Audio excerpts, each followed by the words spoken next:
우리 성도님은 어떤 사람을 맞이하기를 원하십니까?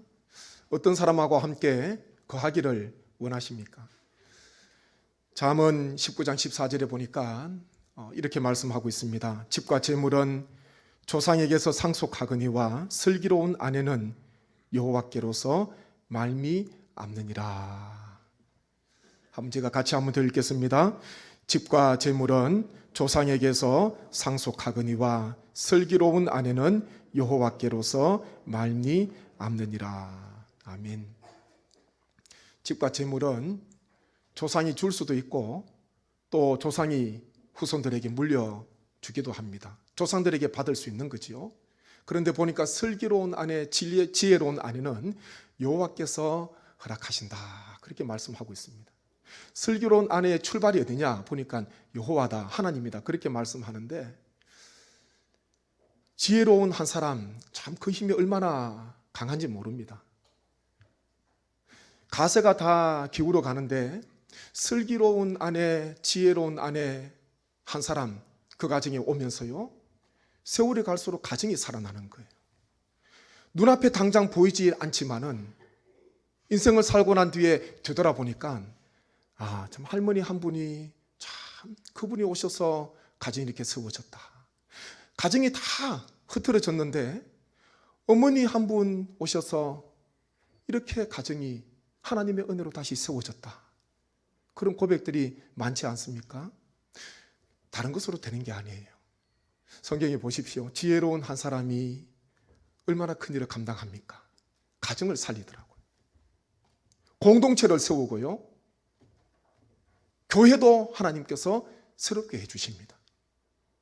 세상의 지식이 아니라 하나님께서 주시는 지혜를 얻도록 힘쓰는 것, 그것은 진주보다 더 귀한 것입니다. 오늘 말씀에 나오는 아비가일이 그런 여인입니다. 아비가일의 지혜를 통해서요, 이 남편 나발과 함께한 사람들의 생명이 살아났습니다. 그리고 자칫했으면 자기 인생에 오점을 남길 수 있었던 다윗도 아비가일의 지혜, 이 여인의 지혜로운 말을 통해서요, 그 걸음을 멈추게 한 거예요. 이 아비가일을 만나지 못했다면 아마 다윗은 후회하는 그런 인생을 살아갔을 수도 있습니다. 보니까 이 많은 사람들을 어떻게 살렸는가?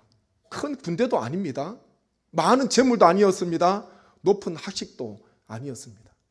하나님께서 주시는 지혜를 가진 사람, 이 여인 한 사람을 통해서 다 꺼져가는 등불을 다시 하나님께서 살려주시는 거예요.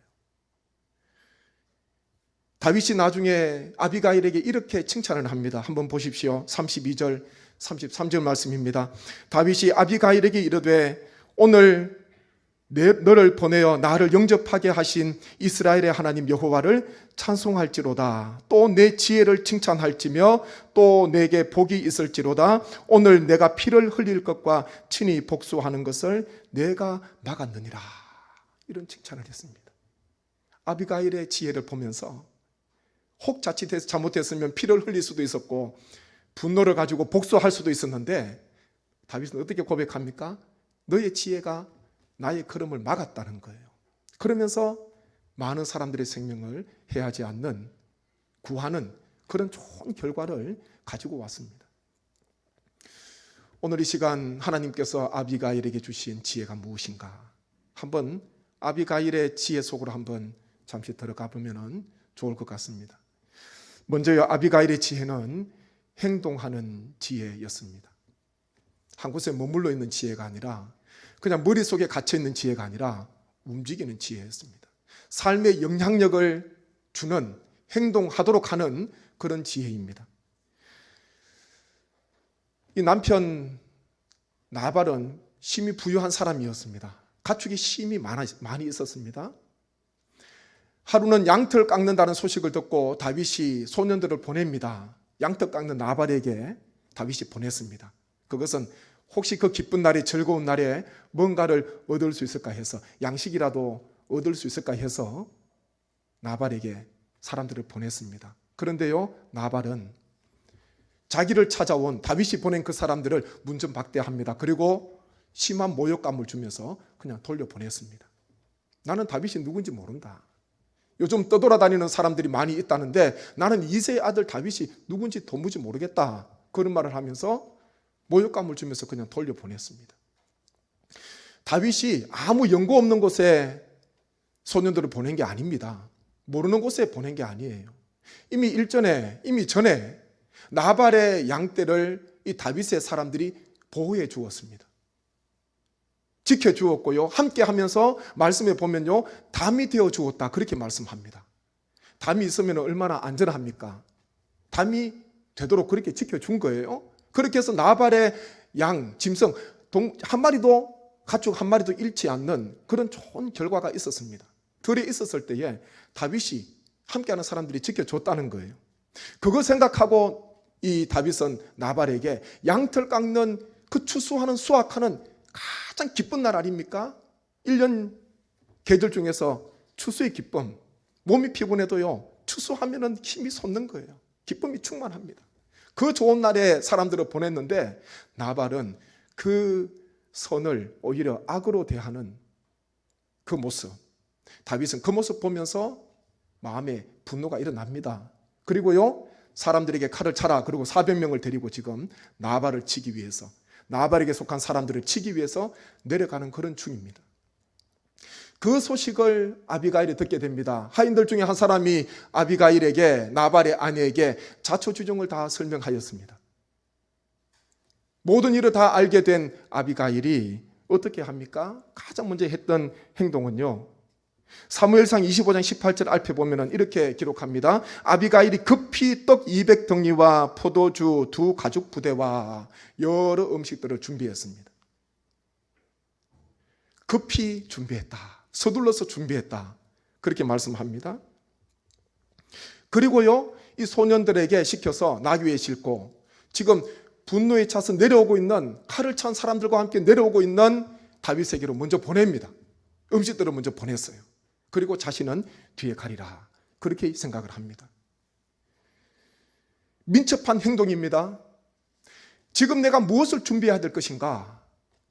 이때를 분별하면서 민첩하게 행동을 했습니다. 첫 번째로 한 행동은요, 지혜로운 행동은 음식을 준비한 거예요. 그리고 사람들이 지켜서 다윗에게로 보냈습니다. 후에 다윗이 어떻게 이야기를 합니까? 34절 말씀 한번 보십시오. 34절 같이 읽습니다. 나를 막아 너를 해하지 않게 하신 이스라엘의 하나님 여호와의 살아계심을 두고 맹세하노니 내가 급히 와서 나를 영접하지 아니하였다면 밝는 아침에는 과연 나발에게 한 남자도 남겨두지 아니하였으리라 하니라. 아멘. 이 다윗이요, 이 아비가일에게 내가 급히 와서 나를 영접하지 않았다면 끔찍한 일이 벌어지게 되었을 것이다. 그렇게 지금 이야기하고 있는 것입니다. 아비가일이 민첩하게 행동하니까, 뭔가를 대처하니까 이런 좋은 결과가 일어나게 되는 것입니다. 무슨 일이 닥쳐오는데 뻔히 예상되는 것이 있는데 아무것도 하지 않고 있으면은 그것은요, 선한 결과를 가지고 올 수가 없습니다. 아비가일은 이야기를 듣고 난 뒤에 내가 지금 무엇을 해야 될까? 어려운 때지만은 그래도 마음을 돌이키기 위해서 지혜로운 행동을 하는데요, 급히 민첩하게 결단하고 행동을 한 거예요. 아무리 머리에 지식이 많아도 내 삶에, 내 인생에 영향을 주지 못한다면은 그 지식은 한 곳에 그냥 머물러 있습니다. 아무리 지식을 많이 쌓는다 하더라도 내 인생, 내 삶에 뭔가 변화가 되어야 되지 않습니까? 공부하는, 학업을 하는 목적이 무엇입니까? 다른 많은 목적이 있습니다. 뭐 좋은 직장 얻기 위해서, 사람에게 덕망받기 위해서, 존경받기 위해서 많은 이유가 있지만은 가장 큰 목적은 무엇이겠습니까? 나도 살고요, 함께하는 사람들을 다시 새롭게 하기 위해서 우리는 끊임없이 배우고 또한 끊임없이 지식을 습득해야 됩니다. 우리가 하나님을 아는 지혜도, 하나님을 아는 지식도 날마다 더해 가야 됩니다. 하나님이 누구신가? 예수님이 누구신가? 성령님이 누구신가? 마음이 열심히 있어야 됩니다. 하나님을 아는 지혜와 지식도 우리의 마음속에 뜨거움이 있어야 됩니다.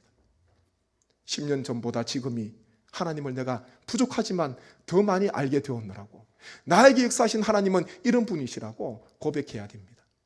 아무리 지식이 많아도요, 행동하지 않는 지식은 그냥 죽은 지식으로 생각할 수가 있습니다. 내 삶을 변화시키는 지식이 돼야 되지 않습니까? 이 아비가일은요, 지혜로운 그런 여인이었습니다. 민첩하게 판단하고 행동했습니다. 포기한 것이 아니라 내가 지금 할 수 있는 것, 할 수 없는 것 보면서 낙심하지 마시고 내가 할 수 있는 것, 하나님 앞에 지혜를 구하면서 민첩하게 행동을 옮기게 되었습니다. 이 시작으로 인해서요, 나중에 좋은 결과가 나타나지 않습니까? 다음으로요, 아비가일의 지혜는 허물을 자기 자신에게로 돌리는 그런 지혜입니다. 아비가일이 다윗을 만났을 때 땅에 엎드립니다. 그리고요, 가장 먼저 했던 이야기가 무엇입니까? 24절 말씀 한번 보십시오. 24절입니다. 그가 다윗의 발에 엎드려 이르되 내 주여 원하건대 이 죄악을 나 곧 내게로 돌리시고 여종에게 주의 귀에 말하게 하시고 이 여종의 말을 들으소서. 그렇게 고백합니다. 28절 앞에는요, 이렇게 고백합니다. 주의 여종의 허물을 용서하여 주옵소서. 고백합니다. 다윗의 소년들이 내려왔을 때 아비가일은 그 자리에 없었거든요. 그리고 또 다윗이 어떻게 자기 남편 나발을 도와줬는지 아비가일은 잘 몰랐는 것 같아요. 그 자리에 없었습니다. 그런데요, 어떻게 고백합니까? 이것은 저의 허물입니다. 이 죄악을 나에게 돌리십시오. 제가 죄인입니다. 그런 이야기예요. 그러면서 다윗에게 여종의 허물을 용서해 주십시오. 이렇게 이야기를 하고 있습니다. 정말 어떻게 보면 미련한 사람 같았으면 자기 혼자 살 궁리하겠지요. 그러면 다윗에게 가서 저는 그 자리에 없었습니다. 저는 아무런 잘못이 없습니다. 그렇게 말할 수도 있는 거예요. 아니면은 그 현장을, 자기 가정을 버리고 떠났을 수도 있습니다. 칼을 차고 오는데 마음이 급하니까, 다른 지혜가 없는 여인 같았으면은, 사람 같았으면은 자기 목숨, 생명 하나 구하려고 집을 떠났을 수도 있지 않겠습니까? 요압의 아내처럼 그런 행동을 했을 수도 있습니다. 그런데 다윗에게 와서 이야기했던 것은요, 제가 죄인입니다. 다 제 부족함입니다. 저를 용서해 주십시오. 그런 이야기를 지금 하고 있는 것입니다.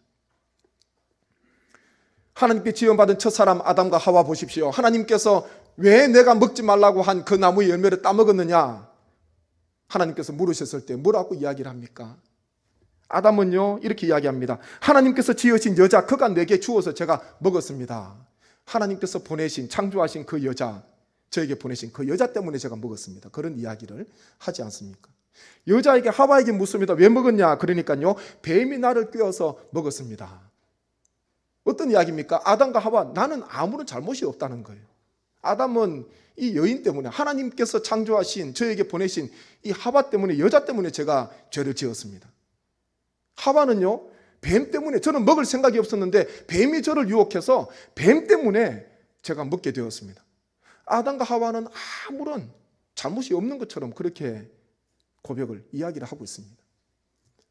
그때에 만약 자신의 죄라는 것을 기억하고, 아담은 저의 죄입니다.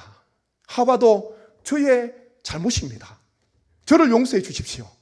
만약 그렇게 하나님께 엎드려서 사죄를 하고 하나님 앞에 엎드려서 주님 앞에 간절히 용서를 구했다면 어떻게 되었을까? 안타깝게도요, 인류 최초의 범죄 일어났을 때에 그 원인을 다 옆에 있는 사람들에게로, 다른 대상에게로 원인을 돌렸다는 것, 그것이 참 안타까움이지요. 공동체가 행복하고 공동체가 회복이 되고 소망이 있는, 미래가 있는 공동체는요, 그 잘못과 그 연약함을 다른 사람에게 돌리는 것이 아니라 나에게, 자신에게 돌리는 것, 그 공동체에 소망이 있습니다. 하나님의 은혜가 어디에 임하는가? 주님, 저는 죄인입니다. 주님, 저를 불쌍히 여겨 주십시오. 세리와 같은 그런 기도, 우리 주님께서 얼마나 기뻐하시는지 모릅니다. 보십시오. 복음서 말씀에 보십시오. 주님께서 그 죄가 얼마나 크든지 간에 그 죄를 책망하신 적이 있습니까? 아니에요.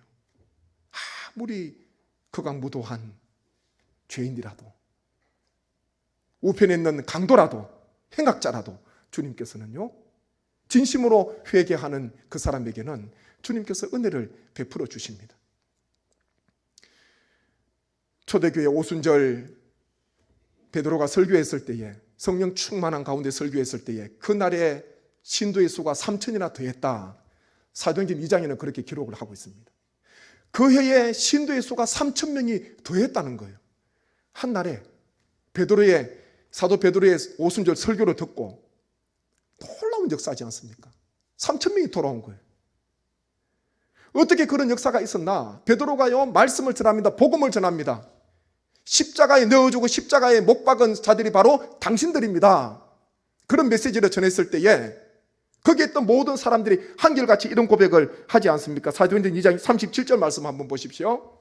그들이 이 말을 듣고 마음에 찔려 베드로와 다른 사도들에게 물어 이르되 형제들아 우리가 어찌할꼬 하거늘, 이렇게 고백했습니다. 베드로의 말씀을 듣고 난 뒤에 성령께서 마음을 찔러주시는데, 마음에 찔림을 받아서 형제들아, 사도들에게 형제들아 우리가 어찌할꼬, 그런 회개가 일어났습니다. 회개잖아요. 저는 아닙니다. 저는 그 자리에 없었습니다. 그게 아니라 이구동성으로 거기 있는 모든 사람들이 다 제가 그렇게 했습니다. 제가 예수님을 십자가에 내어드렸습니다. 제가 예수님을 십자가에 못 박았습니다. 제가 장본인입니다. 다 저의 허물입니다. 저의 죄입니다. 그렇게 고백했을 때요, 회개 역사가 일어나고 놀라운 부흥의 역사가 일어나게 된 것입니다. 비단 예루살렘 초대교회뿐만이 아닙니다. 복음이 들어가는 것 보십시오.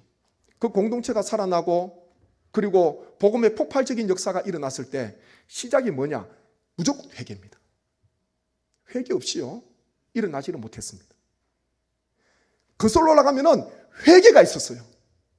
다른 사람 탓하는 게 아니라 하나님, 저의 부족함, 제가 기도하지 못했고 제 믿음이 약했고 제가 불순종했고 다 저의 죄입니다. 다 끌어안았어요. 나라가 이렇게 된 것도, 교회에 어려움이 있는 것도, 사회에 여러 아픔이 있는 것도 누구 때문입니다. 누구 때문입니다. 그게 아니라요, 다 저 때문이라고 그렇게 고백했을 때에 그 자리에 하나님께서 회복을 주시고 하나님께서 다시 놀라운 역사를 일으켜 세워주셨거든요. 우리나라도 마찬가지입니다. 우리나라도 마찬가지입니다. 그렇다면 다시 회복하려면 다른 것 없습니다. 오늘 아비가일의 이 지혜, 이 말처럼요, 초대 예루살렘 교회 성도들의 고백처럼 제가 죄인입니다. 다 문제는 저에게 있습니다. 제가 부족해서 그렇습니다. 그렇게 할 때요, 그 공동체가 살아나고 그 공동체가 다시 소망 가운데 든든히 서갈 줄로 믿습니다. 우리의 가정도 마찬가지잖아요. 남편은 아내 탓하고 아내는 남편 탓하고 자녀들은 부모 탓하고 부모는 자식 탓하고, 그 가정, 그게 회복 안 되면요 결과는 뻔합니다. 안에서 스스로 내부적으로 다 난도질해요. 말로서 아픔, 상처 찌르면서. 어렵지만요, 우리 가정이 회복되기 위해서는 남편은 다 나의 부족합니다. 우리 자녀가 이런 어려움 당하는 것도 나의 부족합니다. 아내는 또 자신의 것으로 끌어안고요, 자식은 또 다 나의 부족합니다. 다 그렇게 받아들이고 하나님 앞에 설 때에 그 가정이 다시 회복이 되고요, 거기에서 다시 싸매어지는 역사, 다시 일어서는 놀라운 역사가 일어나게 되는 것입니다. 그리고 아비가일의 지혜 한 가지 더 보기를 원하는데요, 아비가일은 미래를 보도록 하는 그런 지혜를 가진 여인입니다. 미래를 보도록 했습니다. 다윗이 노를 품고 나발에게 가는 중에 다윗은 지혜로운 말을 듣게 됩니다. 아비가일을 통해서 한번 말씀 보십시오. 30절 31절 말씀인데, 한번 말씀을 어떤 말씀인가 한번 집중해서 읽으셔야 됩니다. 여호와께서 내 주에 대하여 하신 말씀대로 모든 선을 내 주에게 행하사 내 주를 이스라엘의 지도자로 세우실 때에, 이 이스라엘의 지도자로 세우신다는 것은 장차 지금은 왕이 아니지만 하나님께서 이 다윗을 이스라엘의 두 번째 왕으로 세우실 그때에 어떻게 말합니까? 내 주께서 무죄한 피를 흘리셨다든지 내 주께서 친히 보복하셨다든지 함으로 말미암아 슬퍼하실 것도 없고 내 주의 마음에 걸리는 것이 없으시리니 다만 여호와께서 내 주를 후대하실 때에 원하건대 내 주의 여종을 생각하소서 하니라. 어떤 말씀입니까? 지금은 다윗이 왕이 아닙니다. 장차 하나님께서 다윗을 왕으로 세워주실 것인데 아비가일은 그것을 바라봤던 것 같아요. 하나님께서 세우실, 이 사람은 사울의 왕을 뒤를 이어서 이스라엘의 왕이 될 자라고 그렇게 바라봤습니다. 먼저 아비가일이 미래에 대한 비전이 있으니까 이렇게 고백할 수 있습니다. 그러면서 다윗에게 했던 이야기가 나중에 당신이 다윗에게 끊임없이 주로 그렇게 주인으로 고백하지 않습니까? 그러면서 당신이 다윗이 왕이 되었을 때에 오늘 이렇게 만약 이 사람들을 무고한 사람들을 해친다면 보복하신다든지 피를 흘린다면 나중에 왕이 되었을 때에 아무런 도움이 안 됩니다. 그 이야기예요. 바꾸고 말하면 오늘 하는 이 행동이 미래에 나에게 전혀 도움이 안 된다는 그런 이야기입니다. 그 당시는 속이 시원할 수 있겠지요. 화가 나면은 막 분노하고 나중에 감당할 수 없을 그런 어떤 행동을 하고 어떤 말을 하는 사람도 있지 않습니까? 그 당시는 속이 잠깐 그럴 수 있습니다. 그런데요, 나중에 남는 거는 후회밖에 없는 거예요. 다윗은 이 아비가일의 말이 얼마나 지혜로운 말인지 자신을 막았다 그렇게 이야기를 합니다. 눈앞에 있는 것 칼을 차고 내려가고 있는데 아비가일은요, 다윗이 미래를 볼 수 있도록 미래의 왕이 되었을 때에 오늘의 이 모습, 만약에 보복을 하고 피를 흘리게 되면은 당신에게 다윗에게 아무런 해가 되지 아무런 도움이 되지 않고 오히려 그것이 마음에 걸림돌이 될 수 있으니까 후회할 수 있으니까 그렇게 하지 마십시오. 그런 이야기를 지금 다윗에게 하고 있는 것입니다. 우리에게도 이런 지혜가 있어야 됩니다. 오늘 내가 무엇을 심는가? 내가 심는 것 미래에 꼭 나타나게 됩니다. 지금 당장 안 나타나는 것처럼 보이지만 다 살아있는 거예요. 뿌려진 씨앗, 땅속에 있어서 들어가서 안 보이는 것처럼 보이지만은 나중에는 뿌린 것대로 다 거두게 됩니다. 그게 하나님의 법칙이거든요. 악한 것을 뿌리고 나중에 좋은 것을 거두려고 하는 것, 그것은 욕심이지요. 그렇게 되지 않습니다. 현실에 어려움이 있습니다. 때로는 현실의 여러 가지 어려움으로 인해서 낙심하기도 하고 분노 때문에 자칫 넘어질 수도 있지만은 그때마다 바라봐야 되는 것은 우리는 멀리 바라보셔야 됩니다. 현실에 살아가지만 현실 속에서 살아가지만은 미래를 바라보면서 우리 성도님께서는 사셔야 되는 것입니다. 제가 성령교회에 와서 수년 동안 변화로 미래를 준비하는 교회라는 표어를 계속 사용하고 있습니다. 달력을 나누어 드려도 때로는 표어도 좀 바뀌어야 되고 그래야 되는데 숫자는 바뀌지만은 표어는 계속해서 변화로 미래를 준비하는 교회. 주보도 그렇고 달력도 그렇고 앞에 현수막도 그렇고. 어느 분이 물어보시더라고요. 목사님 표 언제 바꿉니까? 물어보시더라고요. 제가 말씀드렸습니다. 저도 모르겠습니다. 제가 부목사 사역을 할 때에 이런저런 교회에서 사역을 하면서 안타까운 중에 가장 하나가 뭐냐 하면은 매년마다 표어는 바뀌는데 표어는 바뀌었습니다. 매년마다 바뀌는데 이 교회가 잘 안 바뀌는 거예요. 내 삶도 신앙도 잘 바뀌지 않고 표어는 계속 외치는데 작년에도 외쳤습니다. 재작년에도 외쳤습니다. 올해도 외치고 있습니다. 그런데 표어는 힘있게 외치는데 성도의 삶도 바뀌지 않고 교회도 바뀌지 않고 내 삶도 바뀌지 않고 어떤 의미가 있을까? 그런 생각을 제가 많이 했습니다. 그래서 나중에 부족하지만 하나님께서 보내주시는 교회에서 표를 정한다면 하나님께 묻고 기도하면서 하나님께 받아서 그리고 그것이 어느 정도 열매가 열릴 때까지 그 표를 계속 계속 한번 해봐야 되겠다. 저는 성령께 오기 전부터 그런 마음의 확신을 가지고 왔습니다. 그리고 와서 하나님께서 주시는 표를 기도하는 중에 받게 되었고 정하게 되었고 수년 동안 지금 외치고 있습니다. 저도 언제까지 변화로 미래를 준비하는 교회, 아마 지겹도록 할 수도 있습니다. 아마 꿈을 꿀 수도 있어요. 그런데 여기에 보면요, 모든 중요한 단어가 들어가 있지 않습니까? 변화, 미래, 준비, 다 중요한 단어입니다. 미래를 바라보면서 오늘 우리가 무엇을 해야 될 것인가? 제 고민이 그거예요. 제 고민이. 어제 소망교구 우리 담쟁이 유아유치부 몇 가지 만나면서 교회에서 예배를 드리면서 그런 부탁을 했습니다. 제가 또 소망교구 토요일마다 이렇게 뵈면서 제가 그런 말씀을 드릴 것입니다. 우리 자녀들 미래지 않습니까? 다음 세대가 미래입니다. 우리 자녀들 신앙을 이제는 교사로서는 한계가 있으니까 가정에서 그래도 좀 최선을 다해 주십시오. 저부터 시작해서 그런 결단으로 나아가셔야 됩니다. 가정에서 부모가 먼저 서야 돼요. 부모가 미래를 바라보시면서 부모가 먼저 헌신하고 나아가셔야 됩니다.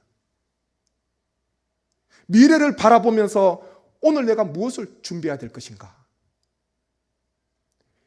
현재라는 시간 속에 살아가지만 우리는 미래를 멀리 바라보면서 오늘 이런저런 격가지들을 다 잘라버리시고 꼭 해야 되는 것, 반드시 해야 되는 것, 그것이 무엇인가? 후회할 일을 하는 것이 아니라 지금 당장 이거 하고 싶지만은 나중에 오늘로 돌아봤을 때 결코 도움이 안 된다면은 그것을 포기하고 내려놓을 수 있는 그것까지도 우리는 나아가야 되지 않을까 결단하셔야 됩니다. 아비가일의 지혜는요, 다윗의 걸음을 막았던 거예요. 나중에 왕이 되면은 오늘 이렇게 하는 행동이 아무런 도움이 안 됩니다. 오히려 후회할 겁니다. 마음에 걸림돌이 될 겁니다. 왕은 아니었지만은 이미 왕이 된 것처럼 왕이 되어서 오늘을 바라보니까 다윗이 바라보니까 정말 그렇거든요. 그래서 가던 길을 멈춥니다. 그리고 아비가일의 지혜를 칭찬하지 않습니까? 오늘 주시는 말씀을 우리 성도님 마음에 품으시고 한 여인이 자신의 생명도 살리고 많은 사람의 생명을 살립니다. 다른 눈에 보이는 막강한 것이 아니었습니다. 지혜로운 생각이었고 지혜로운 말이었고 지혜로운 행동이었습니다. 무엇보다도 미래를 볼 줄 아는 지혜, 우리 교회에 필요한 것이고 또 우리 성도님 한 분 한 분에게 필요한 것, 이것이 바로 미래를 바라볼 수 있는 지혜라는 것을 생각하셔서 주님이 주시는 지혜로, 하나님께서 주시는 지혜로 가정을 잘 세우시고 후손을 잘 세우시고 우리 교회를 하나님께서 기뻐하시는 귀한 공동체로 힘있게 세워 나아가시는 우리 모든 성도님 되시기를 주님의 이름으로 축복합니다. 한번 제가 합심해서 기도하기를 원합니다. 아버지 하나님, 때를 분별할 줄 아는 지혜를 주셔서 민첩하게 행동하게 하시고 행동하는 지혜를 갖게 하여 주옵소서. 허물과 죄를 자기에게로 돌리는 지혜로운 사람이 되게 하시고 무엇보다도 현실을 넘어 미래를 바라볼 수 있는 비전의 사람, 지혜로운 사람이 되게 하여 주옵소서. 하나님, 우리 교회 공동체에 이와 같은 지혜로운 사람들이 많이 있을 수 있도록 하나님 역사하여 주옵소서. 간절한 마음으로 기도하겠습니다. 아버지 하나님, 은혜를 베풀어 주셔서 감사함을 드립니다. 하나님, 우리의 삶을, 우리의 심령을 주님께서 복되게 하여 주시고 하나님, 오늘 주신 말씀을 의지하며 나아갑니다. 아비가일 여인 한 사람의 지혜로 말미암아 하나님의 자신의 생명뿐만 아니라 남편과 그 가족들을 함께하는 사람들의 생명을 구하게 되었습니다. 무엇보다 다윗의 걸음을 막았습니다. 하나님의 이와 같은 지혜를 하나님 우리에게 주옵소서. 생명을 살리는 지혜를 주옵소서. 사람을 격려하고 사람을 올바른 길로 인도할 수 있는 지혜를 주께서 더하여 주셔서 하나님, 우리의 가정이, 우리의 공동체가 회복되기를 소망합니다. 하나님의 허물과 잘못을 다른 사람에게 돌리는 것이 아니라 주여, 제가 죄인입니다. 하나님, 저를 용서해 주십시오. 모든 것이 저의 불찰이고 저의 부족함입니다. 하나님, 모든 것을 끌어안고 하나님 앞에 엎드리는 우리 모든 성도님 되게 하여 주옵소서. 하나님의 특별히 미래를 보기를 소망합니다. 하나님의 현실 속에 살아가지만은 하나님 미래를 바라볼 수 있는 비전의 사람이 되게 도와주시고 하나님 미래에서 오늘을 다시 바라볼 수 있는 지혜로운 자가 되게 도와주셔서 하나님께서 기뻐하시는 기뻐하시는 선하신 일을 감당하는 우리 인생이 되게 하여 주옵소서. 하나님, 우리 교회에, 이 나라에, 우리 가정에 아비가일처럼 지혜로운 사람들을 세워주셔서 공동체가 살아나고 공동체가 다시 하나님 앞에 바로 서는 놀라운 역사, 놀라운 기쁨이 있게 하여 주옵소서. 감사하옵고 예수님의 이름으로 기도하옵나이다. 아멘.